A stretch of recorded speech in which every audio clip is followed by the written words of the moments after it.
¿Saben una cosa, hermanos? Yo creo que debemos volver a escuchar ese sermón. Porque la mayoría de los hermanos, o no la mayoría, pero un gran número de hermanos no estaba en el campamento. Y aunque es un mensaje que ya ustedes han escuchado muchas veces porque es la columna central del ministerio cristiano, ahí está el mandato más importante, muchas veces nosotros lo pasamos por alto. Yo voy a predicarles nuevamente, ya van a ver los hermanos de allá del retiro que no va a ser igual.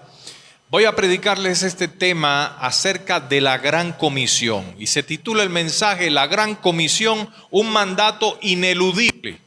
La palabra ineludible quiere decir que no se puede pasar por alto, no se puede descuidar. Sin embargo, algunos se han atrevido hoy a decir que la Gran Comisión para algunos creyentes es la gran omisión, porque algunos la han pasado por alto. Vamos a abrir nuestras Biblias, hermanos, en Mateo capítulo 28, verso 16.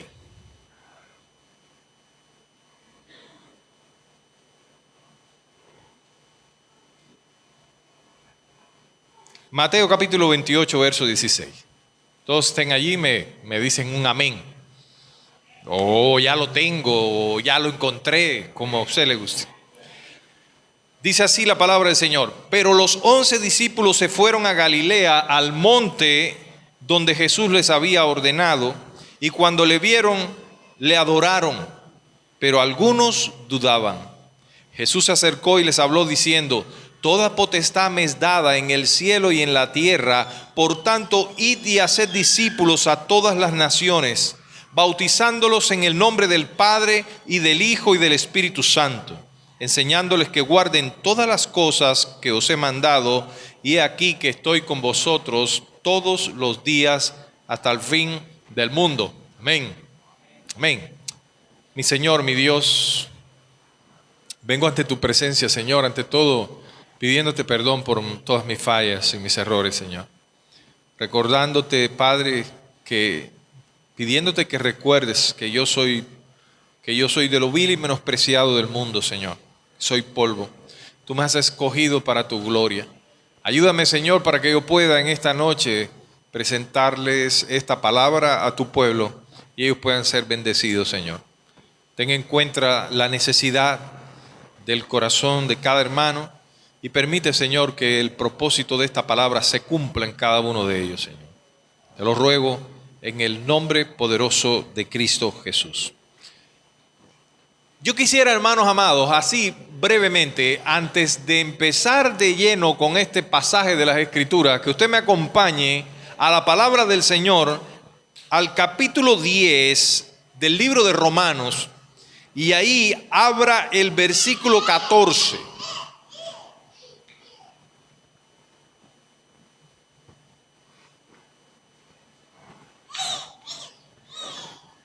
Así que, hermanos, Romanos capítulo 10, verso 14.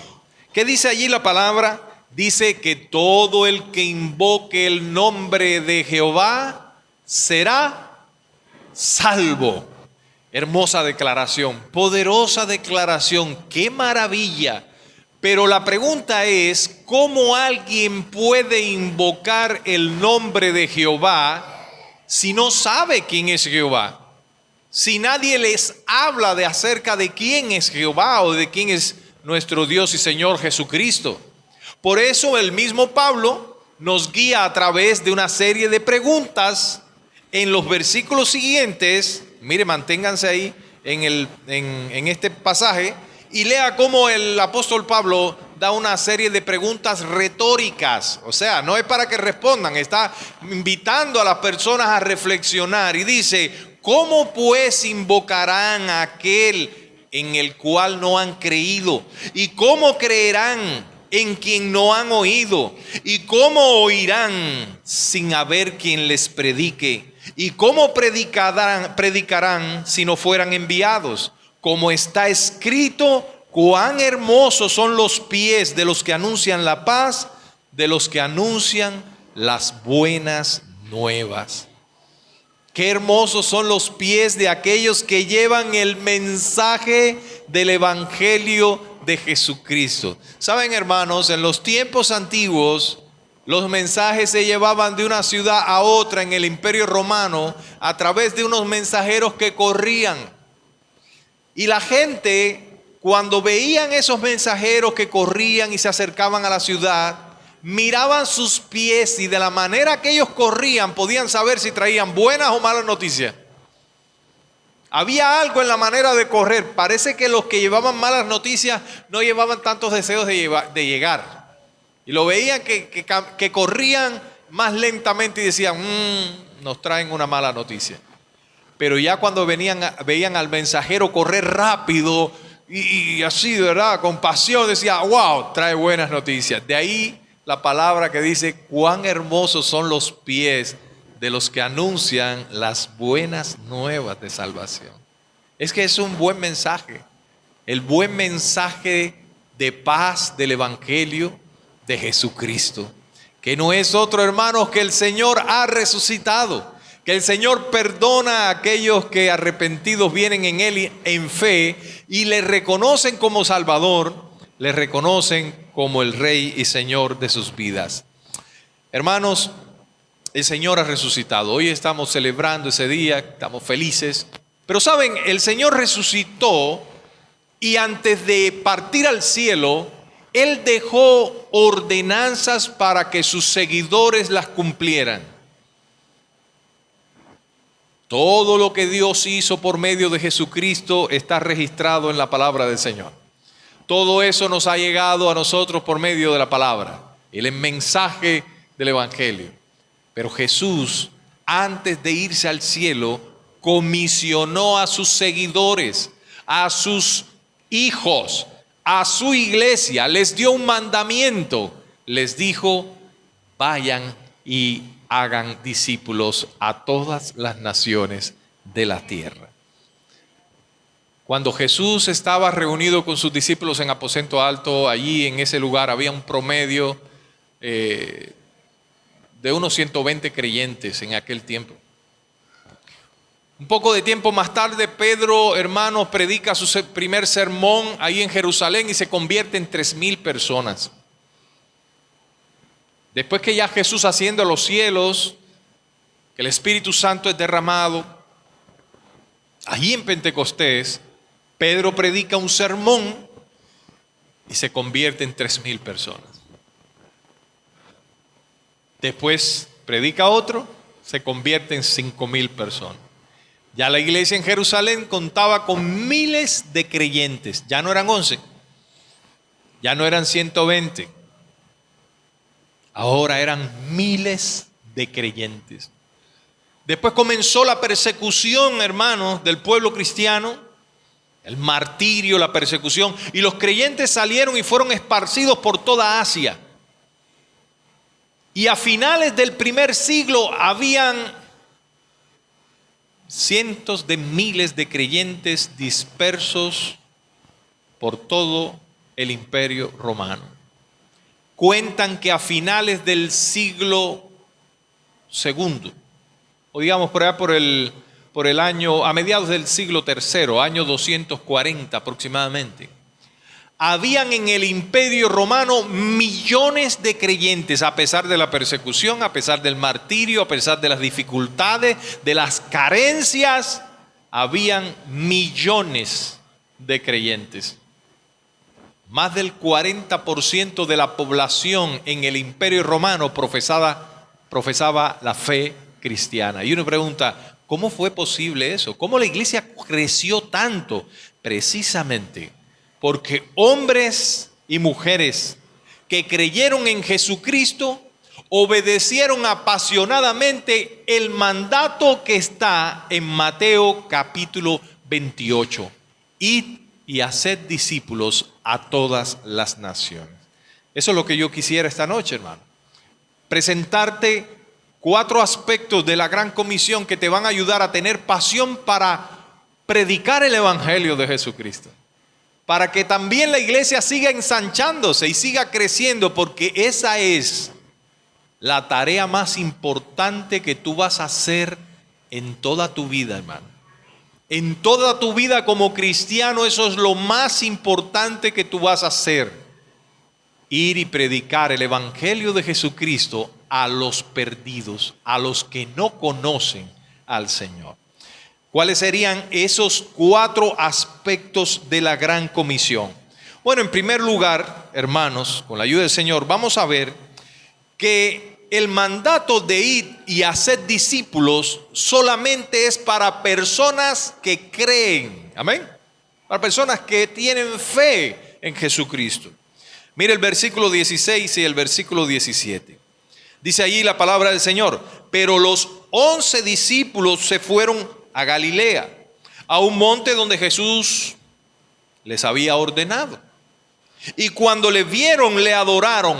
Pero, y siempre hay un pero, no sé por qué será, pero siempre hay un pero por ahí en algún lugar. Pero algunos dudaron. Y la palabra dudaron ahí significa estar vacilando entre 2 pensamientos. Vamos a poner ese pasaje en contexto para entenderlo mejor. Estamos viendo un episodio ocurrido después que Jesús había sido resucitado. Había aparecido ya a María Magdalena, había aparecido a los discípulos, había ordenado entonces a algunos de ellos que fueran al monte a reunirse con él. Probablemente el monte donde él predicaba y enseñaba, incluso donde se predicó el sermón del monte. Probablemente. Aquí se le apareció, hermanos, a estos 11 discípulos y probablemente a muchos más. El apóstol Pablo dice en 1 Corintios 15:6 que el Señor, después de habérsele aparecido a sus discípulos, se le apareció a 500 hermanos a la vez. Probablemente haya una conexión entre estos 2 pasajes. Y en este momento Jesús se haya aparecido a una multitud más grande que la que hay aquí esta noche. Aproximadamente unas 500 personas. Llama la atención que el versículo bíblico nos dice que enseguida que vieron a Jesús, fueron y se postraron y le adoraron.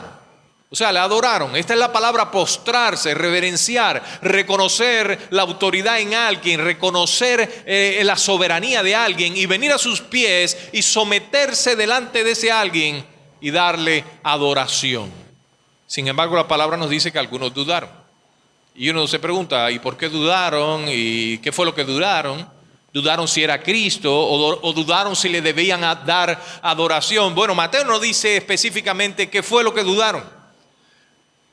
Pero la duda en el corazón de estas personas estaba relacionada con Cristo. Y muy probablemente ellos estaban confundidos. Recuerden, hermanos, que tiempo atrás ellos habían sido testigos presenciales o probablemente habían escuchado acerca de cómo Cristo fue maltratado, cómo Cristo fue torturado, cómo fue traicionado, cómo fue atravesado por una lanza, cómo fue crucificado primero, después de haber sido violentamente maltratado, crucificado en una cruz, atravesado su cuerpo por la lanza de un guardia romano, puesto en el fondo de una tumba, en una cueva con una gran piedra al frente. Encima de eso, los soldados romanos habían esparcido, los que estaban ese día custodiando la cueva, se quedaron dormidos y por temor probablemente a ser ejecutados o por el dinero que le pagaron las autoridades judías, ellos corrieron un rumor que realmente Cristo no había resucitado, que el cuerpo de Cristo había sido robado por los discípulos. Los saduceos, una secta que en ese tiempo existía en Jerusalén, allí en tierra de Palestina, enseñaba de que no había resurrección. ¿Cuántas razones tenían aquellas personas para haber dudado? De pronto ven a Jesús con un cuerpo glorificado, ya es diferente. Imagínense el impacto, la maravilla. Ellos algunos dudaron. Sin embargo, mis hermanos amados, esta gran comisión es para los que creen, para los que confían en Jesucristo. Más adelante el Señor les hace declaraciones a estas personas que segurísimamente disiparon toda duda. El Señor habló de su autoridad, de la autoridad que el Padre le había dado. Y cómo esa autoridad, hermanos, era ahora una autoridad total. Me imagino que esto haya infundido fuerza y fe al corazón de los que todavía dudaban. De todas formas, es necesario, hermano, que tú aprendas esta noche que para tú obedecer el mandato de Cristo, primero tienes que confiar en Él, creer en Él como lo que Él es y postrarte a Él y adorarle. La adoración y la obediencia van de la mano. Adoramos, hermanos, aquello en lo cual creemos. Y hay que ver a Cristo como lo que Él es para adorarle como lo que Él es y obedecerle conforme a sus mandamientos. La pregunta en esa noche que el Señor te hace es: ¿en qué equipo tú te encuentras? ¿En aquellas personas dentro del equipo de los que ven y no creen, o dentro del equipo de los que sin ver, creen? Hermanos, a veces ver no es suficiente para creer. Se dan cuenta que algunas personas dicen: si yo no veo, no creo. Estas personas vieron pero no llegaron a creer, ¿sí o no? Estas personas vieron pero no daban crédito a lo que estaban viendo delante de sus ojos. A Cristo, hermanos, hay que verle más allá de lo posible. Hay que verle como el gran rey, el salvador de su pueblo. Hermanos amados, la palabra del Señor nos enseña a lo largo de todas las Escrituras algo contrario a lo que nosotros podemos decir ver para creer. ¿Se recuerdan cuando Jesús resucitó a Lázaro? Cuando Jesús estaba frente a la tumba, cuando María estaba allí llorando y cuestionando al Señor, ¿qué le dijo el Señor? ¿No te he dicho que si crees verás la gloria de Dios? Hermanos, para ver la gloria de Dios por medio de la predicación del Evangelio hay que ser creyente. Esto no es para los incrédulos, esto no es para los que dudan, los que tienen una fe superficial, los que toman Semana Santa para ir a pasear, para ir a disfrutar, a deleitarse, o para ir a adorar a un Cristo de palo, un Cristo dibujado en un lienzo. No, hermanos. Esa fe es una fe superficial. La fe verdadera es una fe que confía en Jesús a pesar de todas las cosas, que pone a Cristo en el primer lugar de sus vidas. Es la fe, hermanos, que tiene al Señor en el primer lugar de su vida. Si no, nunca vamos a entender la magnitud de ese mandato y mucho menos vamos a tener el poder para obedecer. Porque es por medio de la fe que nosotros recibimos el perdón en nuestras vidas, pero también recibimos el poder del Espíritu Santo. Por medio de la fe recibimos su Espíritu y es el que nos capacita para poder obedecer al Señor. Tomás, cuando le hablaron de que Cristo había resucitado, él dijo: si yo no veo, no creo. Si no metiere mis dedos en sus manos, en los hoyos ahí, en el costado, yo no creeré. Y cuando Jesús se le manifestó, ¿qué le dijo Jesús a Tomás? Ven, Tomás, mete tu mano aquí. Y no seas incrédulo, sé creyente. Necesitamos entonces, en primer lugar, hermanos, ser creyente. Y el mensaje de Mateo capítulo 28, ese mandato que nos da el Señor a ir y predicar, ser discípulos, no se puede llevar a cabo si somos incrédulos. Tenemos que creer, debemos nacer de nuevo del agua y el Espíritu. Sabemos que eso no es de nosotros, es de Dios. Es Dios quien nos salva, es Dios quien nos da su Espíritu, pero nosotros somos los que creemos.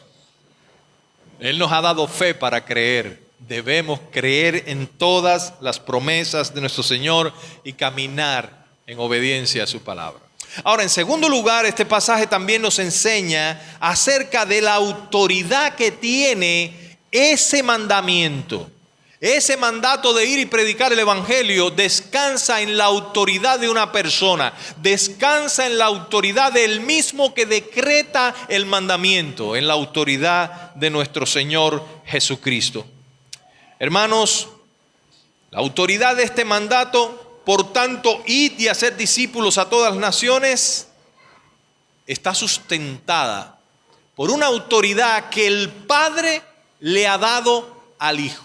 Y cuando nosotros conocemos la autoridad que tiene el Hijo, sabemos que este mandato es algo, hermanos, que obedecerlo nos produce toda confianza, porque sabemos que se van a cumplir sus decretos eternos por medio de Él. Les explico un poco más en detalle. Dice el texto bíblico en el versículo 18: y Jesús se acercó y les habló diciendo: toda potestad me es dada en el cielo y en la tierra. Wow, mi hermano, toda autoridad, o sea, toda libertad, todo derecho, todo poder absoluto para actuar me ha sido dado, o mejor, me fue dado.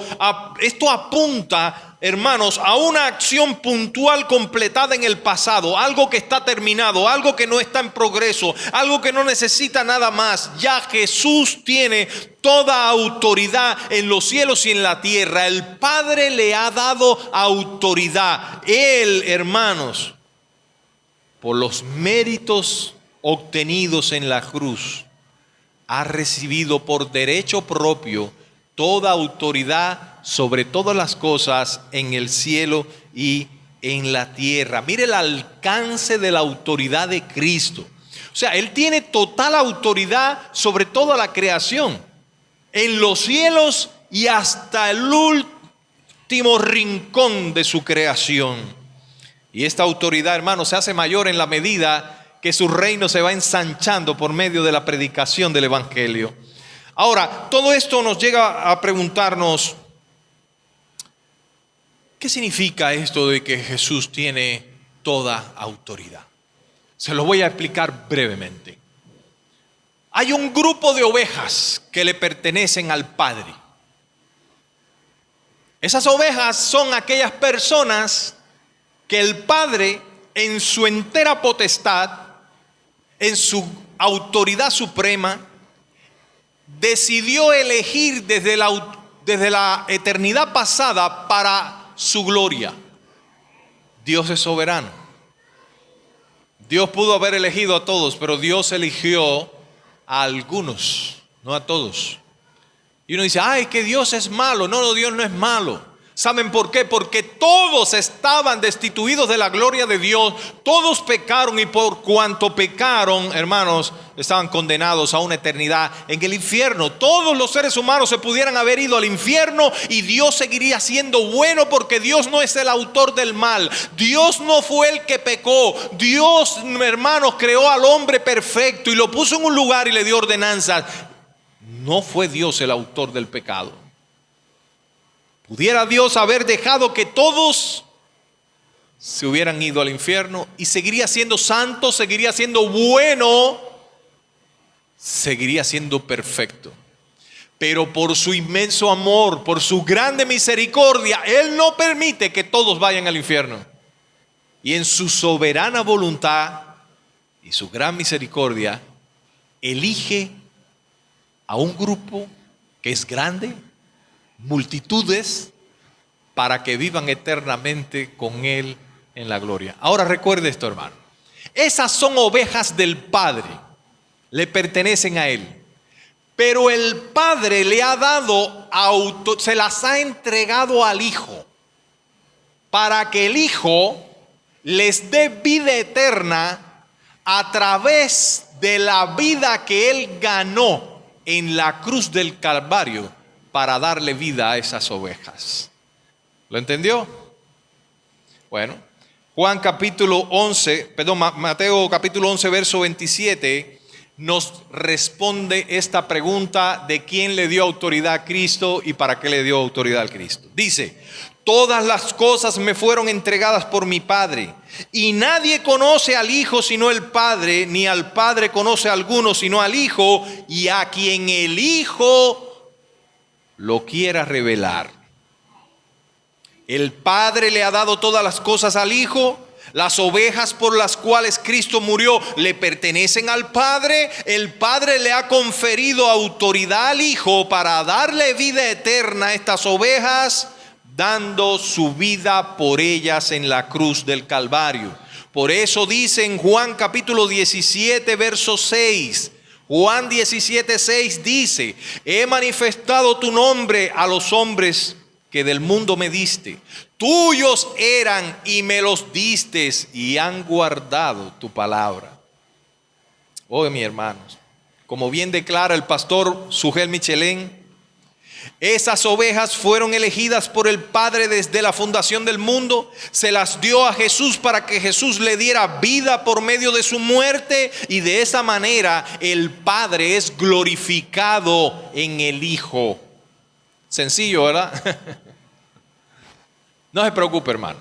Si no lo entiende ahora, lo va a entender más adelante. En la escuela dominical, venga a recibir las enseñanzas. Ahí le vamos a explicar esto con lujo de detalle. Pero hay una cosa que usted sí debe entender. Quédese con esto, hermano. Hay un grupo de ovejas que le pertenecen al Padre. El Padre se las ha dado al Hijo y le ha dado autoridad para darles vida eterna por medio de su muerte. Ahora ese mensaje se transmite por medio del Evangelio y usted y yo somos, hermanos, los encargados de transmitir ese mensaje. A nosotros ahora se nos ha dado autoridad, el Señor nos ha comisionado, nos ha mandado a ir y a ser discípulos a todas las naciones. Oh, wow. Ahora tú te preguntas, ¿de qué me sirve esto a mí? ¿O cómo esto a mí me debe dar ánimo para predicar el Evangelio? Claro, hermano. Claro que te debe dar ánimo. Piensa por un momento que tú no sabes quiénes son las ovejas del Señor.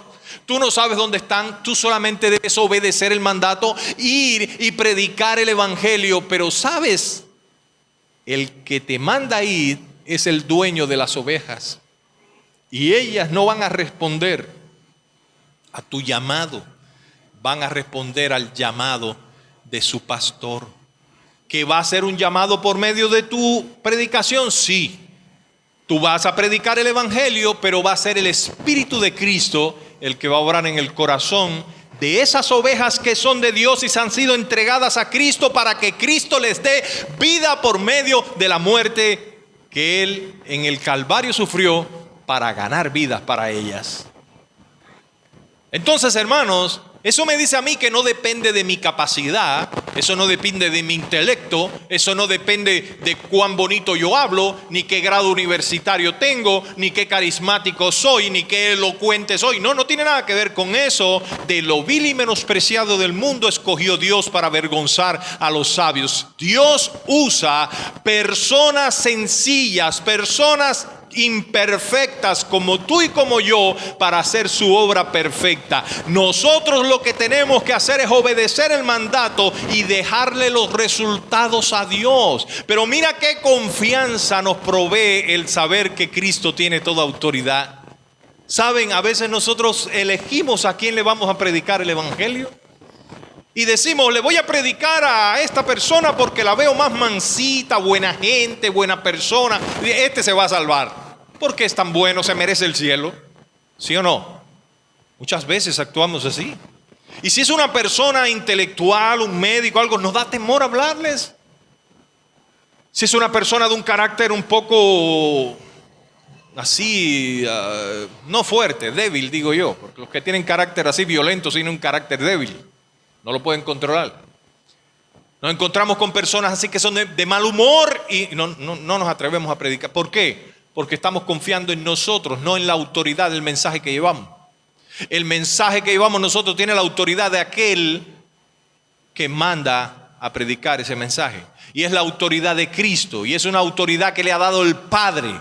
Él la tiene, hermano, por derecho propio. La ganó en la cruz del Calvario, entregando allí su sangre para hacer de sí un pueblo suyo, celoso de buenas obras, para salvar a su iglesia. Y esa iglesia, yo no sé dónde está. Puede ser que sea un musulmán, puede ser que sea un testigo de Jehová. Ay, que los testigos de Jehová son tan difíciles de convencer. No, hermano, predíqueles el Evangelio. Que si es un elegido, Dios lo va a traer a los pies de Cristo. Porque no eres tú el que convence, es Dios por medio de su Espíritu. El Espíritu Santo es el que convence de juicio, de pecado y de maldad. Entonces hemos visto ya dos razones fuertes. Una relacionada con la fe. La gran comisión es para los que creen. Tenemos que creer y confiar en Cristo para obedecer, para adorarle y obedecer su mandato.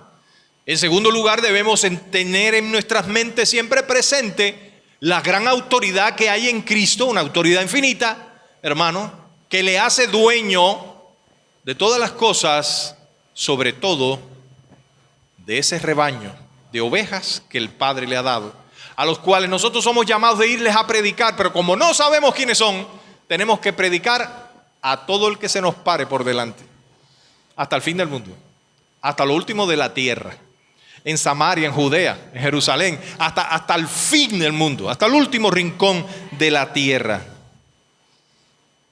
Jerusalén, Samaria, Judea y hasta el fin del mundo.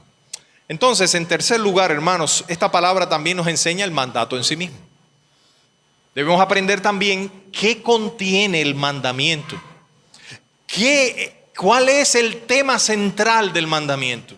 Veamos el versículo 19 que nos dice: por tanto, id y haced discípulos a todas las naciones, bautizándolos en el nombre del Padre, del Hijo y del Espíritu Santo, enseñándoles que guarden todas las cosas que os he mandado. Hermanos, cuando nosotros llegamos aquí a Mateo capítulo 28, versículo 19, recibimos un mandato del Señor. Esto no es un consejo, esto no es una sugerencia, esto es un mandamiento. Y si no lo obedecemos es pecado. Si no obedecemos es pecado, porque es un mandato de Cristo. No es un mandato de los apóstoles, no es mandato de ninguna otra persona, aunque cualquier mandato de los apóstoles es también un mandato de Cristo, ¿verdad? Porque ellos representan a Cristo. Ahora, mis hermanos, es Jesús directamente aquí el que está comisionando a sus seguidores. ¿Cuántos seguidores de Cristo hay acá? ¿Cuántos están predicando el Evangelio? ¿Cuántos tienen discípulos? Si yo llamo a uno de ustedes, a ver, hermano, ¿cuántos discípulos usted tiene? Ah, no, pastor, yo pensaba que hacer discípulo era una tarea del pastor. Yo creía que hacer discípulos era una tarea de los diáconos, de los maestros de la iglesia, de los ancianos de la iglesia. Sí, es una tarea de ellos y una tarea de todos los miembros de la iglesia, porque aquí este mandato es para todos los seguidores de Cristo. Id y haced discípulos. Ahora, yo creo que ustedes presten atención a algo. Aquí el verbo principal, la acción principal es hacer discípulos. Los otros verbos, las otras palabras que denotan acción, indican cómo es que se deben hacer discípulos. Id, bautizándolos y enseñándoles. Esas otras tres palabras nos dicen cómo. Que podemos entender este mandato como: vayan y mientras van, hagan discípulos, bautícenlos en el nombre del Padre y del Hijo y del Espíritu Santo y enséñenles todas las cosas que yo os he mandado. Entonces, en esencia, ¿qué es lo que el Señor nos está mandando a hacer? A ser discípulos, hermanos, a levantar iglesias, a levantar personas que vengan primero que todo en fe a Cristo por la predicación del Evangelio. Eso es lo primero. Nosotros los vamos a evangelizar. ¿Cómo lo vamos a hacer? Predicándole las buenas nuevas de Cristo Jesús. Hermanos, todo este mandamiento tiene un gran trasfondo. Esto empieza en Génesis. Esto empieza en Dios. Dios creó al hombre y a la mujer perfectos, sin pecado. Los puso en el huerto del Edén. Pero fue un hombre, hermanos, el que transgredió la ley de Dios, el que desobedeció la ley de Dios. Y dice la palabra de Dios que por ese primer Adán, por ese hombre entró la muerte al mundo. Pero también la Biblia dice que por un hombre también entró la resurrección al mundo, la vida. Y ese es el postrer Adán, y ese postrer Adán es nuestro Señor Jesucristo. 100% Dios, 100% hombre. Por eso a Él se les daba toda autoridad, porque Él ahora es Dios, pero Dios hecho hombre. Y a la diestra del Dios Padre está el Dios Hijo como hombre. Eso es maravilloso, ¿verdad? Y Él reina, y Él tiene autoridad sobre todas las cosas. Y Él tiene autoridad sobre su iglesia. Él la compró con su sangre. Él es la cabeza de la iglesia. Él es nuestro capitán, Él es nuestro rey, es nuestro Señor, es nuestro amo. Nosotros somos sus esclavos, somos sus súbditos por amor. Y nosotros decimos: heme aquí, Señor, envíame a mí. Entonces, cuando el Señor nos dice: y vayan y hagan discípulos, nosotros decimos: sí, Señor, vamos Y mientras vamos, estaremos haciendo discípulos.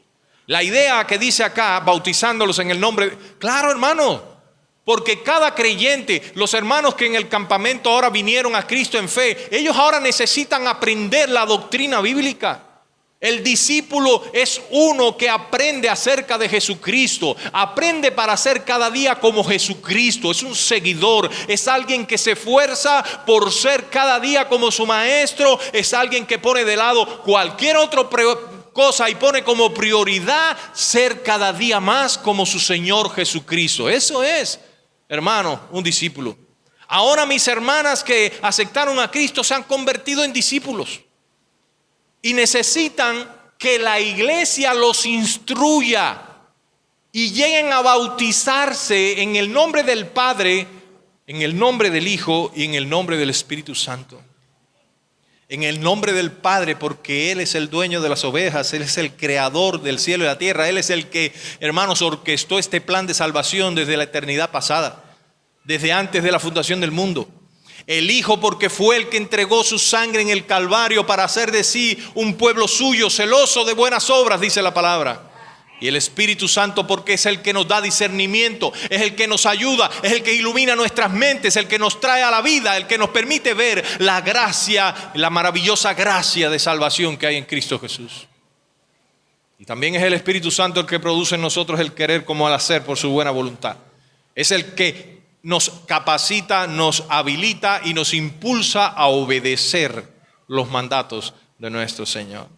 Entonces, hermanos, al conocer que debemos bautizarlos en el nombre del Padre y del Hijo y del Espíritu Santo, es que cada creyente debe identificarse con el trino Dios al cual nosotros adoramos. Ellos deben conocer y también aprender acerca de nuestro Dios. Y entonces dice aquí el versículo también que son 3 cosas. Y hay que ir, hermano. Hermano, la gente no va a venir aquí a la iglesia para que tú los salves, para que tú les des para que les des el evangelio. Lo que está diciendo el Señor es: salgan afuera.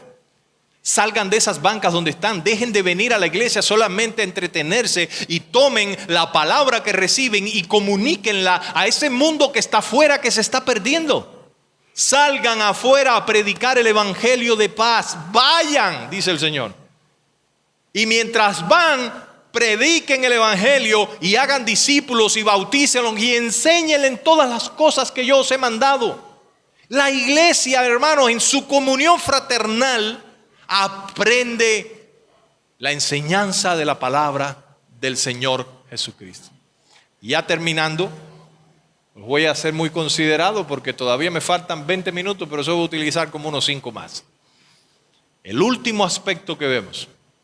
Hablamos de la fe, hablamos de la autoridad de Cristo, hablamos del mandato y ahora vamos a hablar de la promesa que hay con respecto a la gran comisión que nos debe animar para ir y predicar. Y esa promesa está en el versículo 20 y esa promesa dice: he aquí, yo estoy con vosotros todos los días hasta el fin del mundo.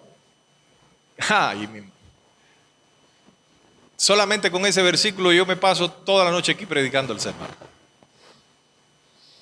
Dios mío, qué poderoso versículo. La verdad, hermano, yo quisiera decírselo lo más breve posible, pero voy a hacer un esfuerzo.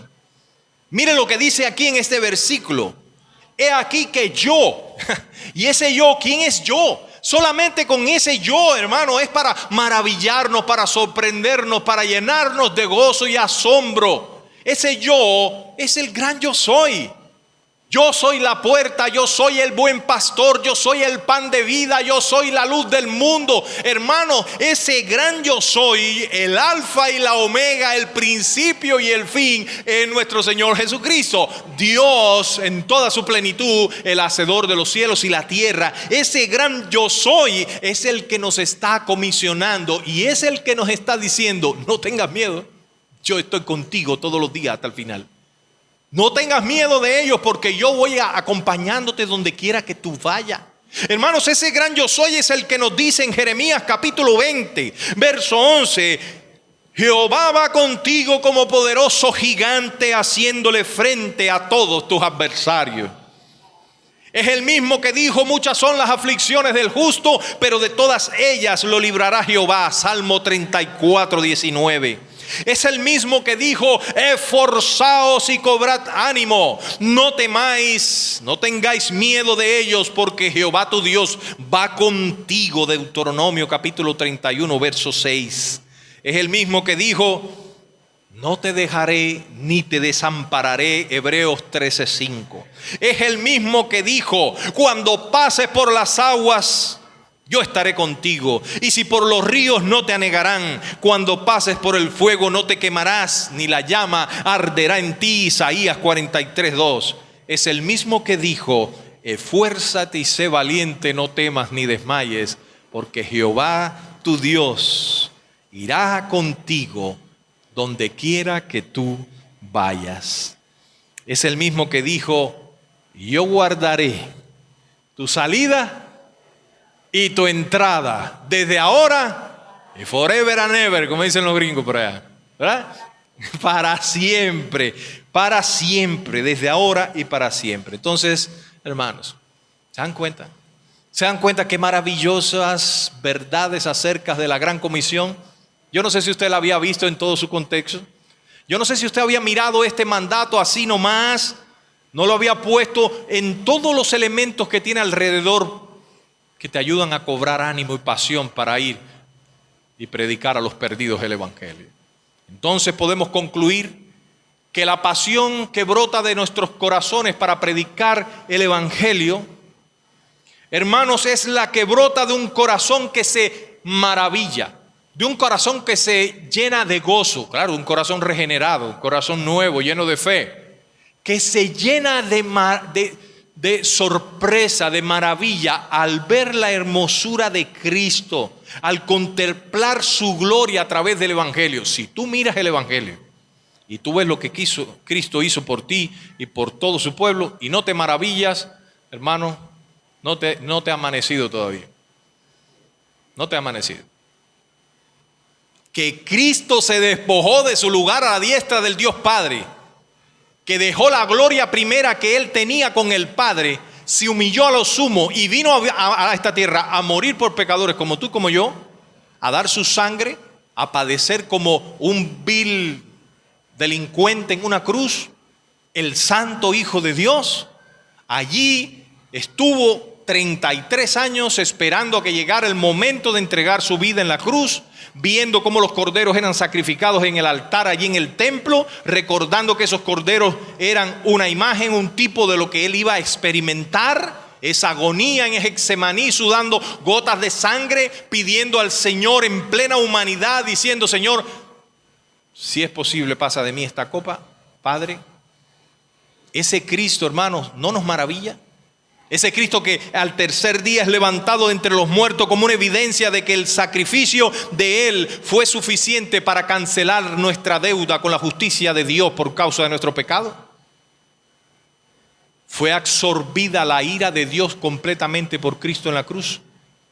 Y la evidencia de que ese sacrificio fue suficiente y que satisfizo por completo la demanda del Padre fue que el Padre le resucitó al tercer día. Cuando nosotros vemos todo eso, y que ahora tú y yo, viles pecadores, solo tenemos que arrepentirnos y venir en fe a Cristo y creer en Él, confiar en Él, y solamente así recibimos el regalo de gracia de la salvación. Mi hermano, ¿no te maravilla eso? Pues esa maravilla, esa gloria, esa pasión, ese deslumbre que hay delante de nuestros ojos, el que nos impulsa a predicar el evangelio de Jesucristo, movido también por un fuerte sentimiento de adoración y un agradecimiento profundo por lo que Él ha hecho por nosotros. Al mismo tiempo por un gran amor por las almas, pero también por una certeza, por una segurísima certeza de que Cristo estará con nosotros todos los días hasta el fin del mundo. Todo ese paquete junto, hermanos, hace estallar en nuestros corazones una pasión por predicar el evangelio de Jesucristo. Ahora, esta noche, si aún tú no tienes a Cristo, yo te invito, ven a Jesús. No te vayas de aquí sin Cristo, porque tú no vas a poder obedecer al Señor si sigues en incredulidad y en oscuridad. Ven a Cristo Jesús y hazlo el Rey de tu vida. Ven a Él, que Él no echa fuera a los que arrepentidos se acercan buscando socorro para sus almas. Ven a Jesús esta noche, pecador, ven a Cristo Jesús y de Cristo para siempre serás. Ahora, si tú todavía, si ya tienes a Cristo, pero todavía no sales a predicar el Evangelio, quiera Dios que esta palabra reconforte tu corazón y te ayude, hermano. Te llene de poder, te llene de gozo, de emoción, de pasión para predicar el Evangelio. Ánimo, hermano, porque esta tarea es para los que creen. Y nosotros somos de los que creemos, no de los que dudamos y retrocedemos. Amén. Somos de los que creemos. Segundo, hermano, recuerda bien la autoridad que hay en Cristo que te acompaña cuando tú predicas el Evangelio. Y recuerda bien que tu tarea, hermano, no es convertir personas, tu tarea es predicar el Evangelio y hacer discípulos a todas las naciones. Amén. ¿Cuántos están listos para salir a predicar el Evangelio? ¿Cuántos después de este sermón van a compartir de Cristo con sus amigos, con sus vecinos, con sus familiares, con todos los que pasen por delante? Sin miedo. Sin miedo. ¿Por qué? Porque es Jehová de los ejércitos el que camina con nosotros. Porque es el Señor el dueño de las ovejas y Él sabrá traerlas a sus pies. Amén. Puestos en pie, hermanos, vamos a dar gracias al Señor por su palabra. Qué bueno es Dios, ¿verdad? Qué bueno es Dios, qué bueno es Dios. Demos gracias a su palabra y si es necesario reconciliarnos esta noche, hermano, hagámoslo. Hagámoslo. ¿Hay alguna persona aquí esta noche que quiera aceptar a Cristo, venir a los pies de Cristo y confesarle como su Salvador? ¿Hay alguna persona que quiera hoy recibir ese perdón, ese don de la vida eterna? ¿Hay alguna persona que necesite reconciliarse con el Señor? No tiene que pasar al frente, solo levante la mano y yo voy a orar por esa persona. Hermana cubana, Cuba, chicos, bien, Cuba, adelante, Cuba. Ven para acá que yo quiero orar por ti aquí al frente. Hermanos, ¿hay alguien más esta noche que quiera reconciliarse con el Señor, quiera confesar a Cristo? Vienen los dos, venga para acá, porque dicen en Cuba un buey solo no jala. Mire qué alegría, de verdad esto me tengo que ponerme duro para que no se me salgan las lágrimas aquí. ¿Habrá alguien más acá? Yo quiero decirle a mis hermanitas que pasaron allá en el campamento que vengan para acá también. Yo quiero orar por ustedes. Sí, voy a orar por ustedes, vengan para acá. Sí, la pena no nos ayuda en nada. Miren, ya viene otra chica ahí que viene llena de bendición también. ¿Habrá alguna otra persona en nuestra iglesia, hermano? Puede ser un hermano en Cristo que quiera, que se sienta la necesidad de reconciliarse con el Señor esta noche, quiera pasar para orar por él. No tiene que pasar al frente, solo levanta la mano y yo oro por esa persona. Todos los demás estamos bien, ¿verdad? Yo quiero que oren por mí también, porque yo necesito también mucho que el Señor me fortalezca. Uno se agota también, hermanos,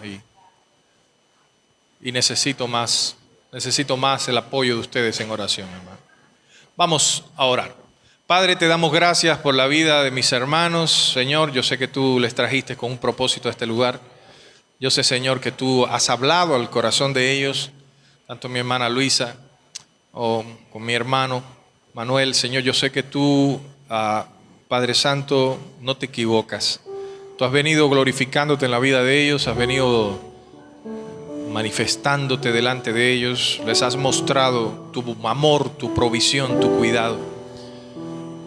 Y no es casualidad, Señor, que tú los hayas traído hasta acá, los tengas aquí. Gracias, Señor, por la obra que tú estás haciendo en el corazón de ellos. Gracias por esta decisión que ellos han tomado, Señor, de confesarte a ti, Cristo, como el Salvador de sus vidas. Yo te pido, mi Dios, que les ayudes a ellos y también a mis hermanitas que están acá.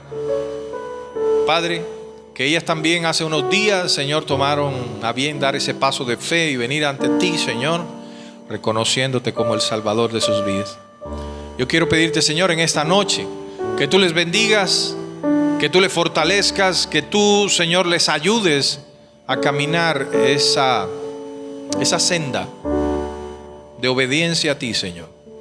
Háblales por medio de tu palabra, manifiéstate a ellos, líbralos de todo mal, apártalos, Señor, de toda tentación, de todo lo que quiera estorbar y robar esas buenas semillas, Señor. Ayúdales para que ellos puedan, Señor, crecer en fe, para que cada día te conozcan mejor y puedan ser cada día como tú, Señor.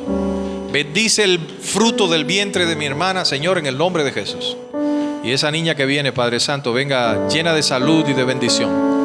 Cuando esté acá con nosotros, podamos presentarla también en esta iglesia, Señor, para que sea tuya todos los días de su vida. Y cuando llegue el tiempo, también pueda seguir los pasos de su mamá, confiando en Cristo para salvación de su alma. Oramos por la familia de mi hermana, para que tú, Señor, restaures todas las cosas, Señor. Traigas tiempos de bendición, traigas tiempo de refrigerio para esta familia, Señor. Así también para nuestra iglesia, Señor, para todos nuestros hermanos. Que cada uno de nosotros, Señor, asuma un compromiso con este mandato que tú nos dejas de ir y hacer discípulos a todas las naciones. Que nosotros, Padre, cuando tú regreses, seamos encontrados haciendo esto, haciendo tu voluntad. Que nuestra iglesia sea bendecida, que nuestra iglesia crezca, que cada hermano, Padre, pueda crecer en fe, en madurez espiritual, en conocimiento y en buenas obras para tu gloria, Señor, para tu gloria. En el nombre de Jesús te damos gracias. Muchas gracias, mi Dios. Amén y amén. Felicidades, mis hermanos. No dejen de felicitar a los hermanos antes de irse, ¿ven? Dios le bendiga, hermanito. Dios te bendiga. ¿Sí? Cubano, caramba. Cuba. Caramba. Ya somos varios paisanos aquí. Ya pueden sentarse. Qué bendición tan grande, mis hermanos. Gloria a Dios. El Señor está haciendo algo maravilloso acá en nuestra iglesia. Yo creo que ya quedamos despedidos, ¿verdad? No sé si hay algo más. Bien, hermanos, que el Señor les bendiga, que el Señor les lleve con bien a sus hogares, que la paz de Dios esté en el corazón de cada uno de ustedes, que el Señor haga resplandecer su rostro sobre cada uno de nosotros y les conceda la paz. Que Dios les bendiga rica y abundantemente, mis hermanos.